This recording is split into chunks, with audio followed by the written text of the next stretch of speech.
ದುಡ್ಡು ಕೊಟ್ಟರೆ ಬೇಕಾದ್ದು ಸಿಗುತ್ತೈತಿ ಈ ಜಗದಲ್ಲಿ ಕಾಣೋ.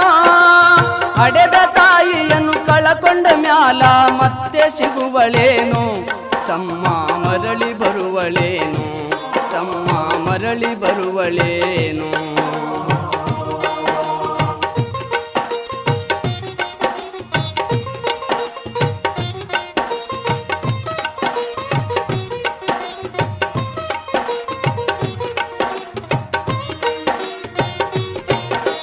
ಒಂಬತ್ತು ತಿಂಗಳ ಸಂಕಟ ನೀಡಿ ಹೊಟ್ಯಾಗ ಬೆಳೆದಲ್ಲೋ. ಹುಟ್ಟಿ ಬರುವ ಮುನ್ನ ಜೀವಕ್ಕ ಎಷ್ಟೋ ಕಷ್ಟ ಕೊಟ್ಟಿಯಲ್ಲೋ. 9 ತಿಂಗಳ ಸಂಕಟ ನೀಡಿ ಹೊಟ್ಯಾಗ ಬೆಳೆದಲ್ಲೋ. ಹುಟ್ಟಿ ಬರುವ ಮುನ್ನ ಜೀವಕ್ಕ ಎಷ್ಟೋ ಕಷ್ಟ ಕೊಟ್ಟಿಯಲ್ಲೋ. ಬರುವ ಕಷ್ಟಗಳ ಸಹಿಸಿ